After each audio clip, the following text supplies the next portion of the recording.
Olá, Daniel Vidal aqui com o N Podcast da Escola Normal e trouxe hoje uma ex-aluna, amiga querida, e que foi minha aluna de literatura, de artes, a Liane Ceará, que vai falar um pouquinho sobre uma série de questões aqui que eu acho que vai ficar interessante. Mas antes ela vai se apresentar para a gente, dizer o repertório, né, dela, artístico, cultural e profissional. Sim. Bom, eu sou Liane Ceará, jornalista, escritora, pesquisadora e hoje estou como articuladora de cultura do Vale do Jaguaribe, né, pela Política Nacional Aldir Blanc e Secult Ceará e a Secretaria de Cultura do Ceará. É um prazer, uma honra enorme estar aqui com esse grande mestre que foi Daniel Vidal na minha vida.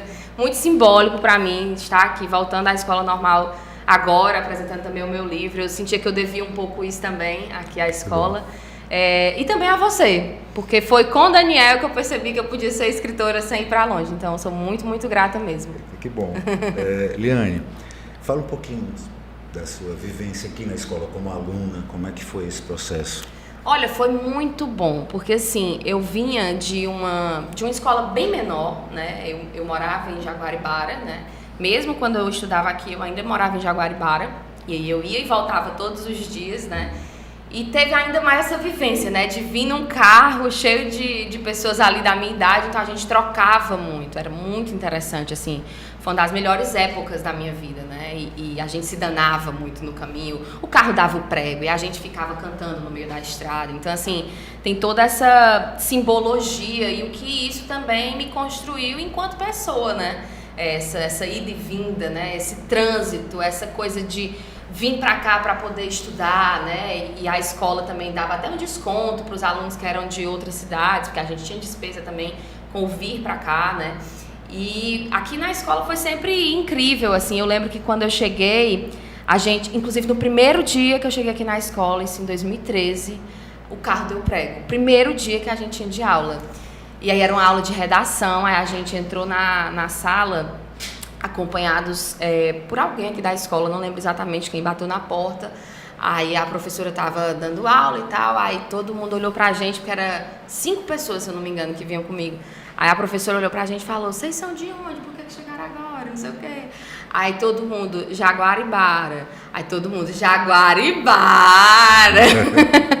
Enfim, então assim, são muitas lembranças e memórias muito boas, sabe? De terem sido vividas, de lembrar também, de contar também. E a Escola Normal sempre foi, assim, pra mim, um grande celeiro de onde eu podia criar, sabe? Imaginar. Eu lembro perfeitamente, Daniel, que teve um texto que eu escrevi na aula de física. Eu nunca fui uma aluna convencional, eu nunca fui uma aluna que gostava de química, física, enfim, as matérias mais de exatas, né?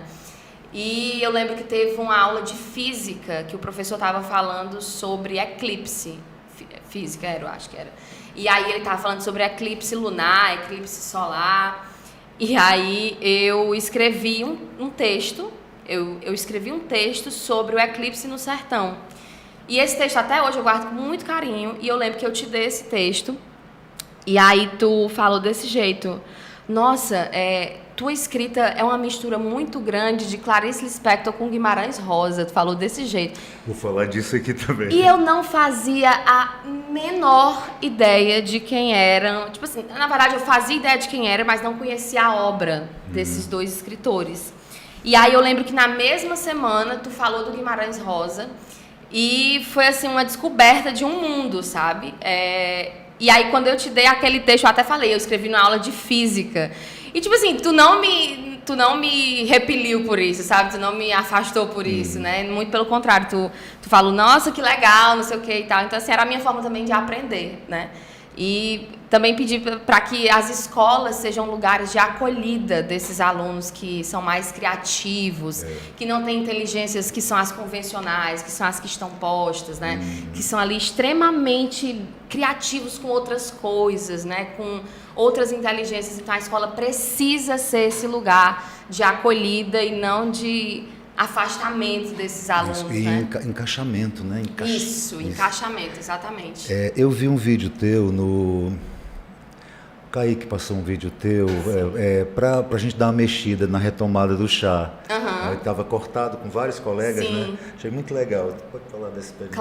Claro. Eu, inclusive, todas as vezes que eu falo sobre a minha construção enquanto escritora, enquanto uma produtora cultural, enquanto articuladora cultural, eu falo do Chá das Letras. Isso é muito importante ser dito. Porque, assim, hoje em dia a gente tem uma grande questão que eu percebo no Vale do Jaguaribe, eu acho que em todas as regiões, porque isso é uma política nacional, do tempo integral, né? E todos os dirigentes de cultura, eles falam muito sobre a cultura ter perdido um pouco o envolvimento das juventudes por causa do tempo integral. E eu fico, cara, mas não pode ser assim, porque eu lembro muito da minha experiência aqui, sabe? Eu lembro muito do Chá das Letras, de como a gente se envolvia, de como a sala, sabe? A gente fazia aquilo acontecer de todas as formas possíveis e até impossíveis, né? A gente sempre estava ali na tentativa de dar o nosso melhor e era uma oportunidade única, de fato, era uma oportunidade por ano, né? E eu lembro que quando chegou o terceiro ano, a gente ficou indignado que a gente não participava do Chá das Letras, porque para mim não fazia sentido, assim, o terceiro ano para mim foi um dos melhores anos da minha vida. E foi quando eu, sei lá, me entendi como gente, entendi a minha expressão. Foi quando eu cortei o meu cabelo aqui em Limoeiro, sabe? Então, assim, a gente precisa também desses momentos, sabe? De criação, de fruição, de expressão. E criação coletiva também. Criação coletiva. Que é muito... Exato. É muito coletiva. A turma muito se junta, coletiva. alguém pro cenário, alguém, sei lá, pro figurino, alguém... Sim. E vai a sala empurrando e se empurrando. Sim. E isso era muito interessante porque, assim, ninguém vive sozinho, gente, no mundo. No mercado de trabalho, ninguém trabalha só, né? Você trabalha ali com um coletivo. Pra gente estar aqui agora, tem mais 2 pessoas que estão aqui atrás das câmeras. Então, assim, é tudo muito coletivo. E o Chá das Letras, ele dava essa dimensão de coletividade, de trabalho em grupo, né?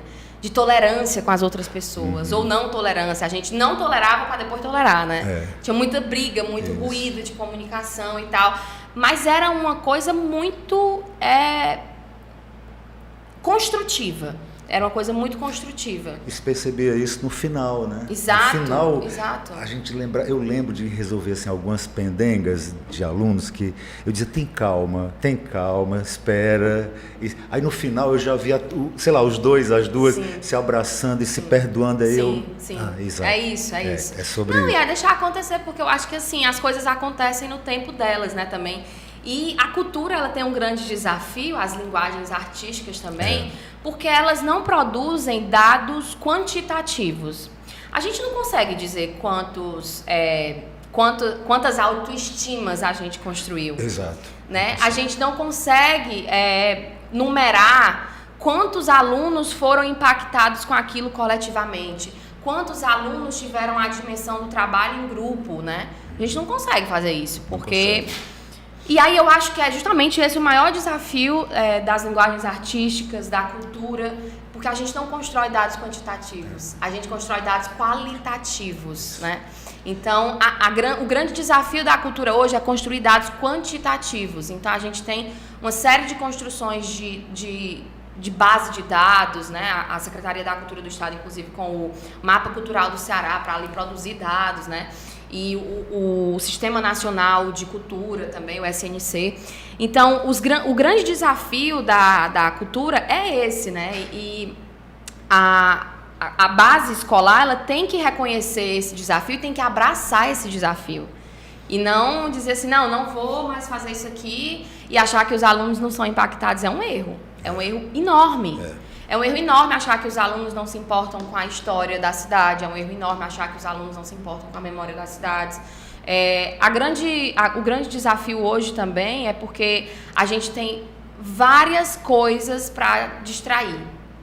Você tem um celular, você tem um iPad, você tem a internet, você tem uma televisão, você tem as telas. Então, como envolver esses alunos a ponto de eles quererem, de fato, participar, né? Como envolver esses alunos a ponto de eles, de fato, se envolverem, né? Processo, né? Com o processo. Então, assim, a gente tem que buscar metodologias, né? E essas metodologias, elas não podem ser mais defasadas. Eu falo isso no lugar também de uma jovem, né? Quando eu vou para uma palestra e eu vejo que a palestra é chata, eu não ligo, eu não presto atenção, né? Principalmente sendo uma jovem com TDAH, inclusive. Então, são desafios que eles têm que ser pensados pela escola também, sabe? Mas antes, né? Eu acho que cada vez mais, não só a cultura, mas de maneira geral, a gente está entendendo cada vez mais que tem várias subjetividades, né? E a gente qualitava e quantitava só uma, né? Aquela racional, que é o cartesiano.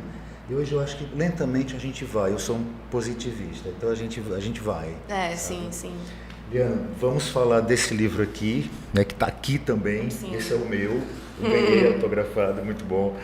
E eu te falei antes, eu tenho uma aluna aqui do terceiro ano que ela comentou sobre que ela é da tua cidade, Jaguaribara, e ela comenta que leu partes do teu texto, leu outros textos e ela notou que você não romantiza, que é quase um diário, né? Um diário de memória, um diário saudosista, onde você conta com um certo realismo. Sim. Pois eu falo sobre esse realismo.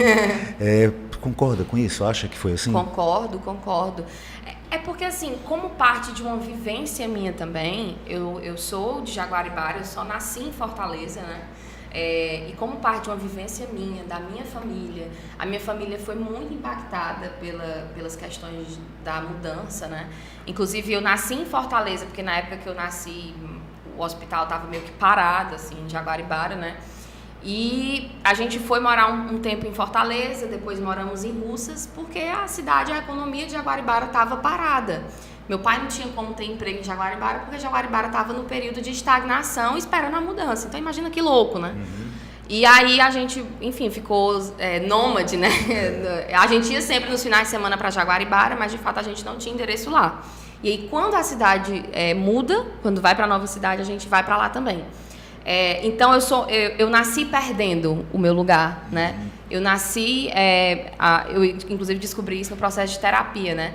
Eu nasci tendo um luto, né? Um luto do meu lugar, né? Do meu lugar de origem, do meu lugar que estão as minhas memórias, né? Eu passei um tempo em Jaguaribara, na Velha, mas foi um tempo que me foi tomado também, sabe? Por isso que o título do livro é Memórias Interrompidas, porque elas foram interrompidas, né? E não porque conscientemente eu escolhi interrompê-las, não, porque me obrigaram a interromper, né? Me obrigaram a interromper essas memórias, esse estar na praça com os meus avós, estar na praça com os meus pais, e nos colocaram numa cidade totalmente nova, né, muito diferente, e a gente chega na Jaguaribara Nova com uma perspectiva boa, né? O Estado dizia que ia ser muito bom, que ia ser muito favorável e que ia ter emprego e renda, mas a gente percebe, os dados do censo mostram isso, que não tem esse emprego e renda até hoje. A gente está falando do quê? 22 anos, 23 anos, né? Porque a mudança começou em 2001, mas terminou mesmo em 2002. 22 não, né? 24. 3. 3. A gente tá linguagem, né? Tentando 23, fazer uma coisa. Enfim, e aí, por partir de uma vivência minha, da minha família, uma coisa que eu cresci ouvindo falar, não tinha como ser romantizado, sabe? Não tem como ser. Porque dói em mim também. E o que dói na gente, a gente não romantiza, não dá para romantizar, sabe? Então é uma dor, né? É uma dor, é uma saudade. E eu precisei me apossar dessa dor e dessa saudade, dizer assim pro jornalismo, chega para lá, sabe? Porque são muitas regras jornalísticas, né? Muitos jargões que a gente, enfim, que teoricamente a gente não pode usar, né? Um texto mais literário, né? Isso, um texto que tem pretensões literárias e claramente tem, né? E eu deixo isso claro. E consegue. Isso. Né? Você já mostra no começo isso. Então, não tinha como ser romantizado, assim, sabe? Eu concordo plenamente. E que bom que eu concordo e quero que as pessoas percebam dessa forma também. Exato. Você falou de Memórias Interrompidas, que é o título. Eu tive a impressão que é como se você entrasse de luto, Um luto simbólico, Sim. né? Um luto, e de repente alguém chega para você e te dá, que seria a mudança para a cidade nova, te dá uma injeção gigante de esperança, e você meio que não acredita. Estou falando de você no sentido coletivo, Coletivo, os sim, moradores, sim, né? sim. Não acreditam, mas tem que acreditar, porque é só o que resta. É só o que resta. É a esperança. Exatamente. Então, até a esperança, ela é meio nervosa, porque ela é forçada. Sim. Né? Te forçam a ter luto, te forçam a ter esperança, né? Sim, sim. Eu tenho essa impressão. Uma cidade, eu fui uma vez lá, passei muito rápido. A cidade antiga eu nunca conheci, mas eu me aproximo. Eu falei isso para ela, eu me aproximo lendo isso. Sim. Porque eu estava lendo, sei lá, antes das férias, A Palavra que Resta. Não sei se você... Sim, do Estênio Gardel. O Estênio foi... Ainda não li, mas conheço. Tem que fazer isso, incrível. Inacreditável. Fiquei tão chocado com aquele livro. O livro é maravilhoso. E ele foi nosso aluno também. Ah, é? Exatamente. Maravilha. Salvo engano, ele é verdade, ele segunda era aqui de turma. Limoeiro, Isso. é verdade. Pegando o livro dele e o seu, que no caso dele, ele não diz onde se passa. A gente sabe É uma onde ficção, se passa. é. O seu está bem datado, está bem super documentado, mas a gente se identifica como jaguaribano. Sim. Né? A gente, por um acaso, foi àquela cidade, um acaso geográfico, podia ser Limoeiro, podia ser Quixeré, podia ser Tabuleiro, né? Sim. E a gente se identifica como jaguaribano, porque é uma perda que resvala em nós, né? Resvala em todo mundo, na realidade, sim. porque você falou da questão, as suas memórias, seus afetos, né? Sim. Boa parte disso é construído pelos pais, pelos avós, pelas relações que a gente vai construindo, né? Sim. E eu vejo muito isso aqui nessa obra. Eu vejo muito assim. Eu talvez não me identifique num sentido romantizado, porque eu não consegui viver o que vocês... Mas eu consigo entender, porque eu sou jaguaribano e eu entendo essa dinâmica, porque está aqui aconteceu com os irmãos daqui também. Sim. Outra coisa, você leu A Casa da Natécia? Li, claro. É uma das epígrafes. Eu, inclusive, vou estar na feira amanhã, na feira literária, e eu vou ter uma fala sobre literatura cearense às 3h30. E eu vou abrir com um trecho da Natécia, porque eu acho assim, a coisa mais linda. E, cara, foi o livro que eu mais chorei quando eu li. Eu chorei muito quando eu li. Vou fazer aqui uma coisa que eu acho muito legal. Me lembra muito. Sim. O teu texto hoje me lembra, esse texto especificamente me lembra muito. Mas é porque tem muita influência dela. Pois é. Muita. Eu não vi. Isso tá no texto? Tem aqui, não, ó. Você cita isso? Sim, eu cito a casa bem aqui, ó. Aqui, ó, Natécia Campos, que eu cito: Eugênia, agora você me fez ter saudades das histórias contadas à luz de velas ou das candeias. Desde menino gostei de ouvir as histórias contadas por meu avô, as de Trancoso, da Negra Damiana, e as do mundo vivido pelo passador de gado. Hoje os 3 estão invisíveis, mas suas histórias perduram na minha alma, por isso eu tenho escrito. Muito bom. E tem muita influência dela. Eu, inclusive, já apresentei o livro para a filha dela. E, enfim, foi muito significativo. Mas tem muita influência da Natécia. Muita. Mas... Eu abandonei esses dias Clarice para ler Natécia. Abandonei. Eu não vou comentar nada.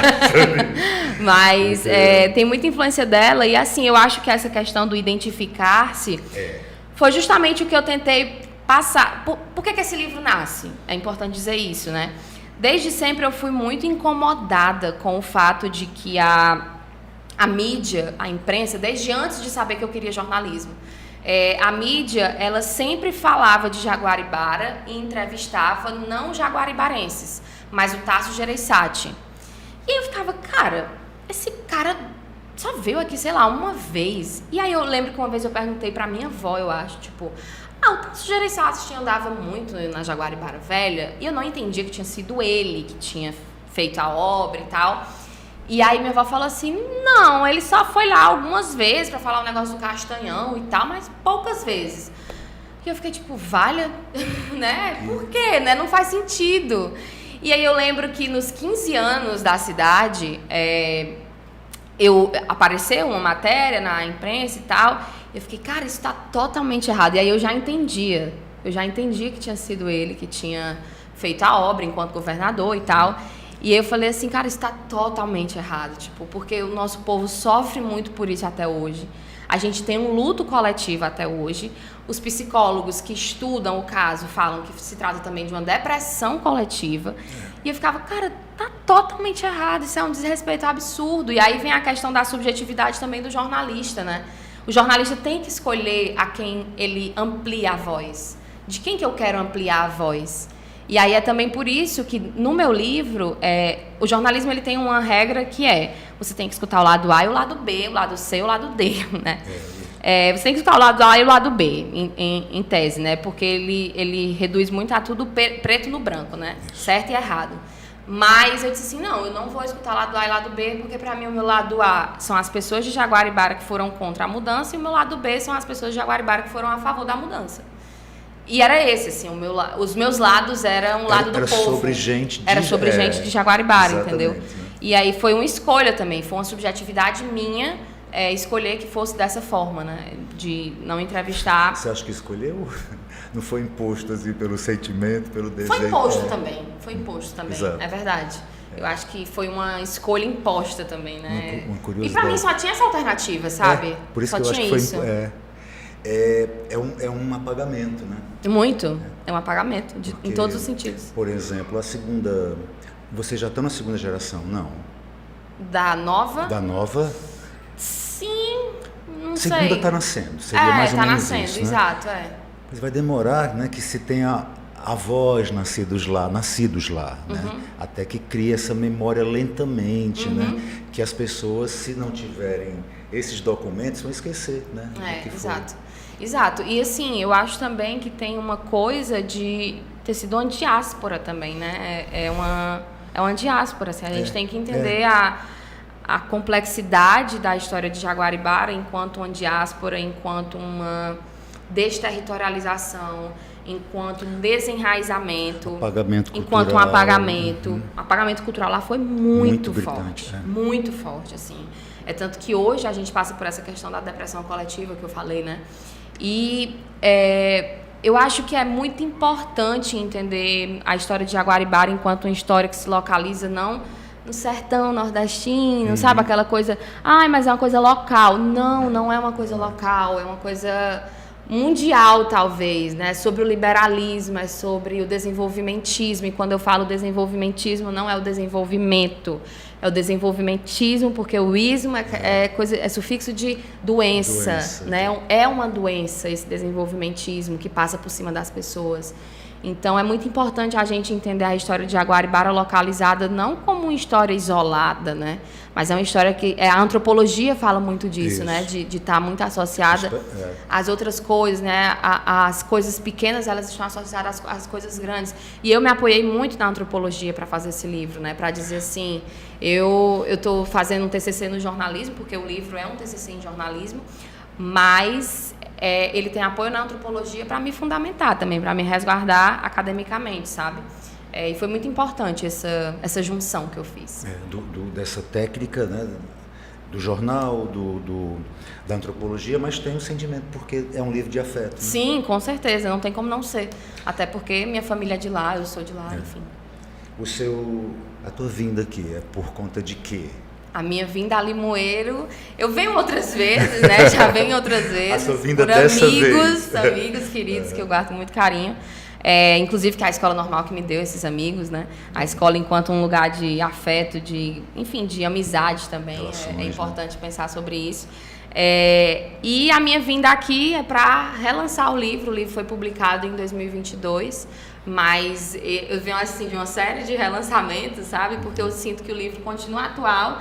E eu acho que, na verdade, ele nunca teve tão bem, sabe? Esse ano eu tive alunos do IFCE que fizeram uma adaptação para o teatro. Inclusive, eu lembrei muito do Chá das Letras. Eu fiquei, meu Deus, que coisa boa, que coisa maravilhosa. E fiquei muito tocada também com a adaptação deles. A gente construiu meio que juntos, assim. E eles pretendem rodar, eles estão na 3ª apresentação, enfim, bem interessante, eu fiquei muito feliz. Traz pra cá. Então, vamos fazer um aqui no Chá das Letras. Vamos ativar o Chá das Letras e botar pra rodar e construir outra, sabe? Eita, tem que cortar aí. De novo. E construir outra peça, enfim. E E aí a minha vinda aqui a Limoeiro é para relançar o livro aqui em Limoeiro. Faz 3 anos que eu lancei o livro, né? Desde o primeiro lançamento, mas, como eu falei, ele nunca teve tão bem. E que bom, porque agora eu encontro condições legais para vir a Limoeiro, que é uma terra que eu amo demais, que eu tenho grandes amigos. E fazendo seu trabalho, né? Que é Exato, muito bom, fazendo meu trabalho, voltando aqui para ver pessoas queridas, voltando para rever você, entendeu? Que a então, gente assim... não se encontra. Exato. Mas voltando para lançar o livro aqui, para também prestar contas com Limoeiro, digamos assim, porque Limoeiro é uma terra que me deu muitas coisas, me deu amigos, me deu educação, a escola normal também me deu essa educação. Então eu acho muito justo ocupar esses espaços, voltar. Da mesma forma que eu voltei a Jaguaribara, o primeiro lançamento eu fiz questão que fosse em Jaguaribara, muito porque justo. Me deu tudo. E assim, eu lembro muito bem de que a escola que eu estudava em Jaguaribara, por ser uma cidade menor, as pessoas tinham um pensamento mais contido, sabe? Menor, assim, era uma consciência bem menor de mundo, sabe? Uma visão de mundo bem pequena, assim. E aí, ele às vezes me falava assim, você vai ter que ir para o Rio, para São Paulo, para ser escritora.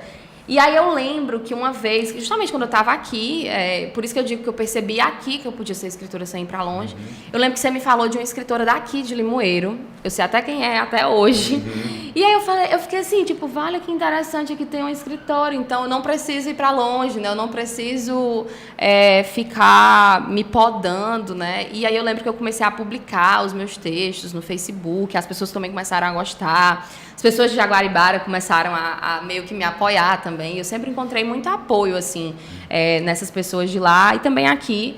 Então, eu estou voltando para Limoeiro para relançar o livro, mas é também uma prestação de contas, assim, com Limoeiro, com pessoas queridas daqui que sempre me apoiaram muito, assim, muito mesmo.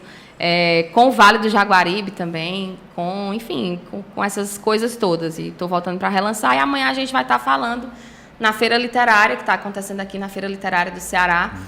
Fui convidada para falar sobre literatura cearense, às 15h30, lá no CVT.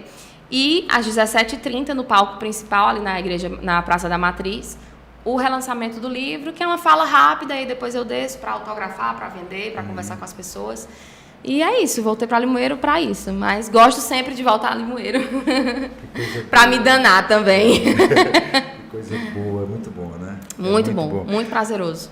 Bem, eu conversei aqui com essa, não vou mais chamar de ex-aluna, porque ela é uma jornalista e escritora, Aliane Ceará. Então amanhã, por gentileza, dê uma passada lá e prestigiem, porque é a nossa história. Né? Sim, é a história do Vale também. É a história né? do Vale. Do Ceará e do Brasil. Isso, né? E a gente precisa escrever sobre nós, a gente tem que parar de ler sobre os outros. Sim. E começar a escrever e ler a gente. Sim. Então, muito obrigado, eu gostei muito. Muito obrigada a você, meu querido, e muito obrigada pelo convite à Escola Normal, esse lugar que sempre me acolheu muito bem, onde eu sempre me encontrei muito livre para criar e fui criada também um pouco, né, por aqui. Bem-vinda sempre. Então, fico muito feliz de voltar aqui pelo convite, encontrar pessoas queridas, encontrar você, meu mestre amado. Que bom, muito agradecido. Fico muito feliz mesmo, assim, muito obrigada. Então, tá bom.